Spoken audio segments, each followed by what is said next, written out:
everyone, I have a craft I think you're really going to love today. Just in time for the 4th of July, I've come up with these Firework Twinkle Lights. And the best part is we're making them out of recycled water bottles. And instead of tossing them, we're going to do something that's good for the environment and keep them and use them and dress up our decor for a picnic or a party. You could hang them on a fence and a tree. And you don't have to do the entire twinkle light strand, but you sure could. We'll get started and I'll show you how to make them. You're going to need an empty water bottle and make sure you keep the cap, because you're going to need that. You're going to need a couple of permanent markers, a blue one and a red one. And for the white, I just stuck with the clear, as you can see there. And you will need a heat gun, which you use for rubber stamping, a drill or a rotary tool, anything to make the hole in the cap, and twinkle lights, of course. And I'm using a spatula, but you could probably do this in other ways as well. The first thing you're going to do is you're going to take a water bottle, an empty water bottle, take the cap off. I've washed this one out, that's why it's wet inside. And on this particular brand of bottle, I'm going to cut to the just under that first ridge. So squish it together, kind of make a cut using regular scissors, and then it's a real easy cut around. Follow the line. You'll come out pretty even, but it really doesn't have to be 100% perfect either. Okay, when you have that, go ahead and dry out the inside. A lot easier to dry it out that way than waiting for it to dry on its own when it's all in one piece. So do that. And the only reason I wash it out is because I might put like a flavor in my water. So that's why I would need to wash it out, because you don't want any residue in there. So what you're going to take is your permanent marker, and you're just going to color the outside, the whole outside. And then for this portion, the opening, I color the inside. That doesn't make any difference. And then I also color the inside of the cap. So go ahead and do that. And I have one here already done. I've colored the inside, like I said. And take your scissors.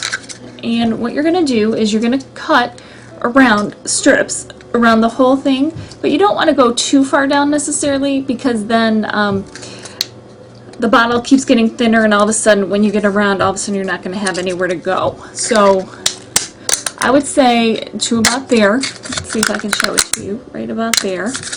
And they don't have to be even strips, and you don't have to end at the exact same spot every time either. So don't stress about that. Just, you know, cut it.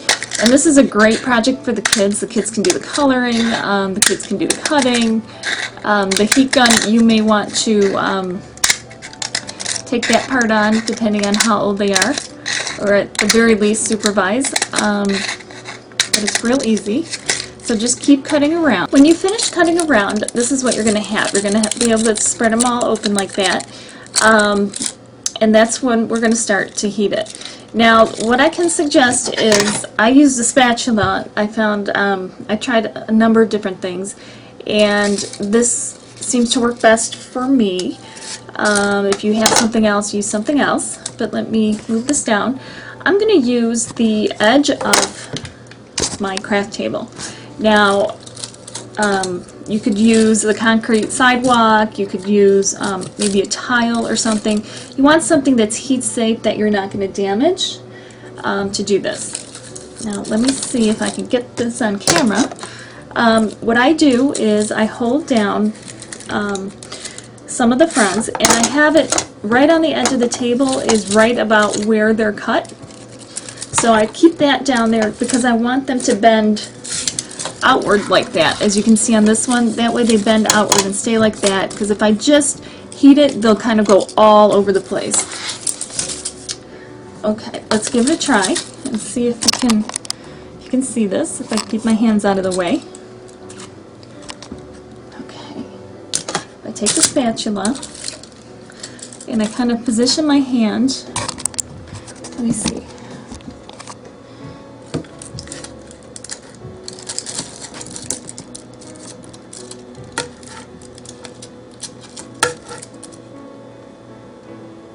Okay, I take the spatula and I kind of position my hand away so I won't be heating my hand. So you want to be very careful when you do this. And you don't need to put the heat gun on there very closely or for very long because it happens very quickly. I'll show you right now.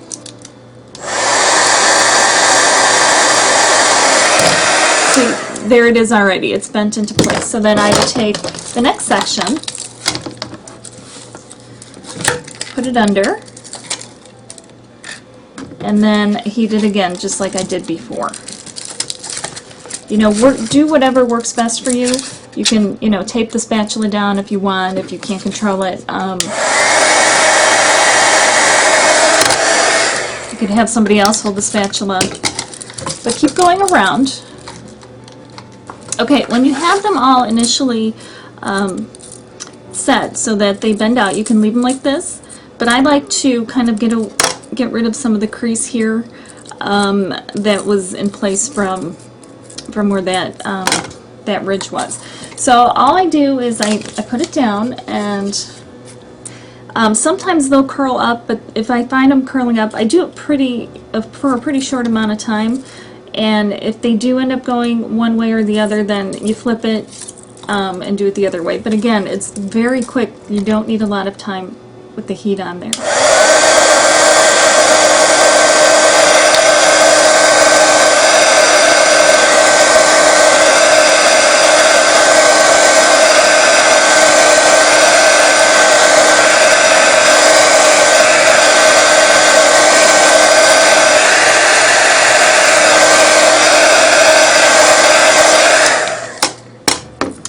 And there we go. And I kind of like that some of them curl. I think it gives it a little bit of character.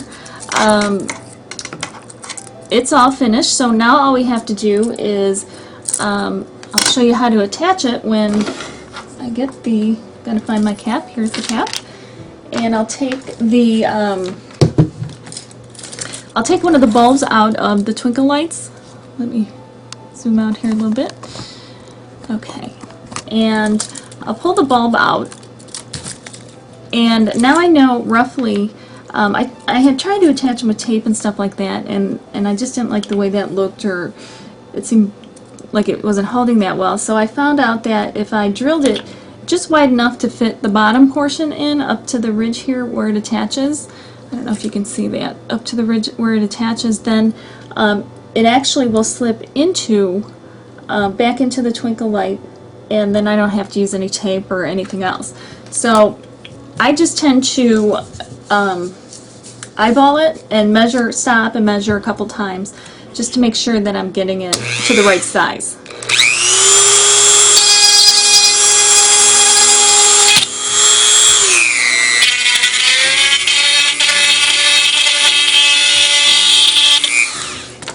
So I get it this big, measure it, see that it's still a little bit too small, so then I'll go back and grind just a little bit more off.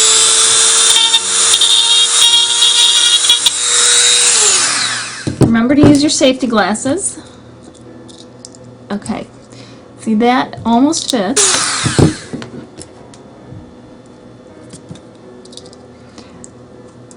And there we go, that fits right in there perfectly. So go ahead then, and you can take it and let me get the excess plastic off here. Put it back in, and it lights right up. And then you can screw it right back on to your fireworks. Whoops. And then, there we go. And then you have your twinkle lights. You got your red, your white, your red, white, and blue. And you can hang those up around the garden and you can see them. And I like them this way just fine too, but you could always dress it up a little bit if you wanted to. You could use a little bit of glitter or something on some of the on some of the fireworks, or even maybe a nail polish glitter if you put a little bit here or there, just to give them a little extra twinkle. I hope you give it a try. You don't obviously have to do the whole string of lights, even if you have them spotted throughout. I think that would add a lot to your festivities and the decor. So if you try it, I would love to see pictures of it. And if you have any suggestions on how to make it better, I'm always open to comments, and I'd love for you to rate the video and subscribe to my channel. Thank you for watching, and have a great day and a great holiday.